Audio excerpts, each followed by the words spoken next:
Bonjour, bienvenue dans la vie télé. Aujourd'hui, on est allé visiter le pont du Gard.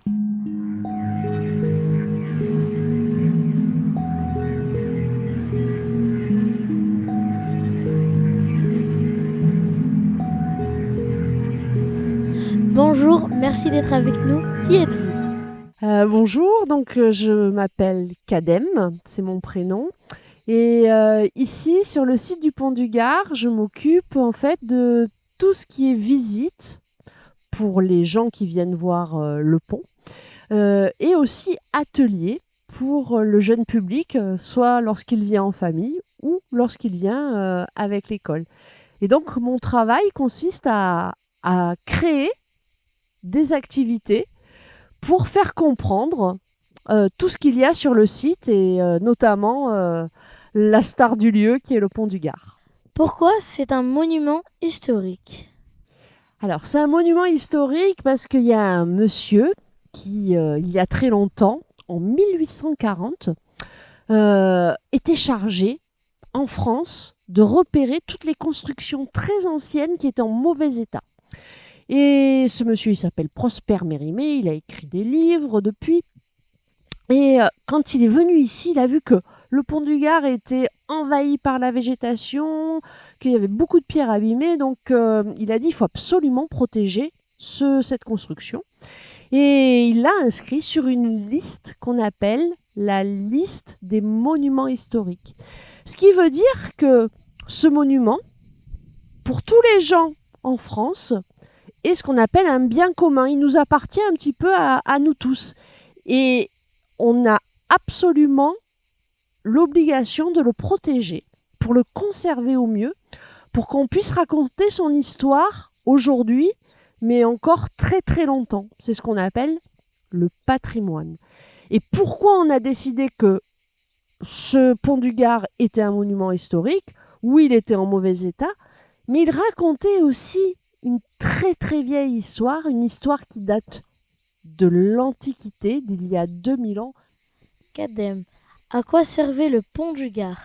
Alors, aujourd'hui, il sert à témoigner d'une histoire, et lorsqu'on l'a construit, il y a 2000 ans, vers 50 après Jésus-Christ, en fait, on ne l'avait pas construit tout seul comme ça, au-dessus de la rivière qui l'enjambe, la rivière qu'on appelle le Gardon.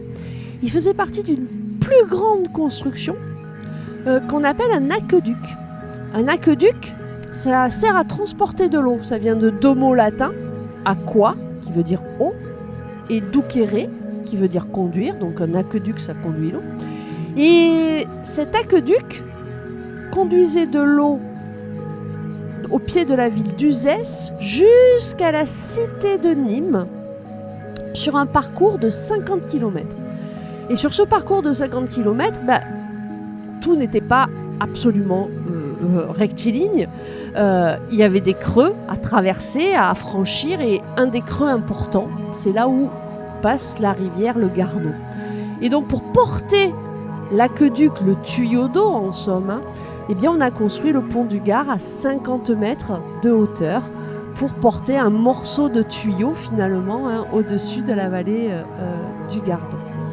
Et une autre, est-ce qu'on peut le visiter?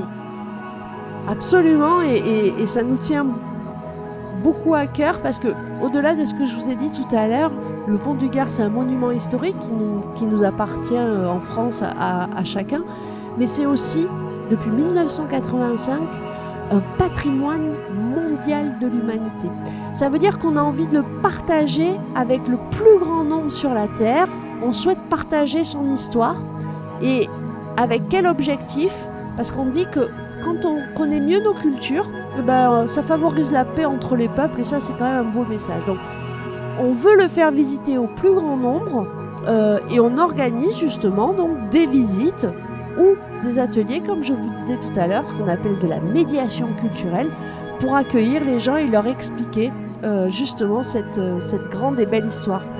Et en plus, on est dans un bel endroit, il y a la rivière, il y a l'environnement tout autour. Donc, quand même, ça vaut le coup de venir sur le site du Pont du Gard. Et d'ailleurs, les gens ne s'y trompent pas parce qu'on a quasiment 1 million de visiteurs qui viennent nous voir chaque année.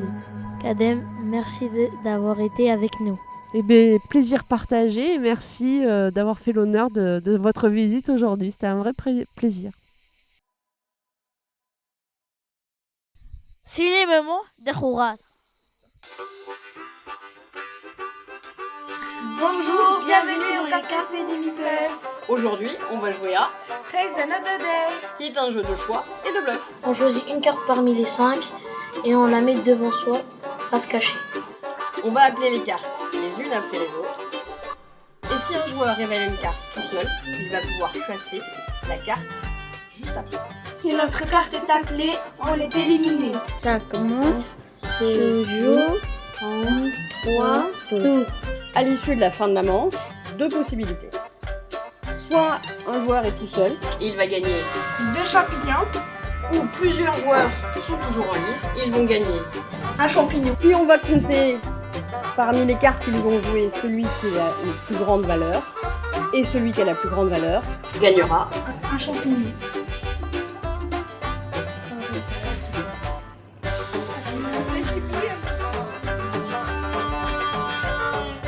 Allez.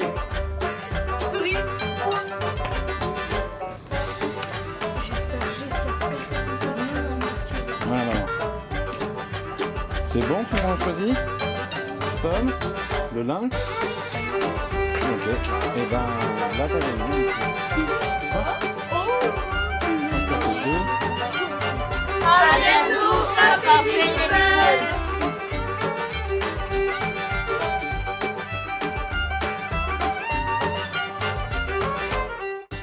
À bientôt sur AGTL.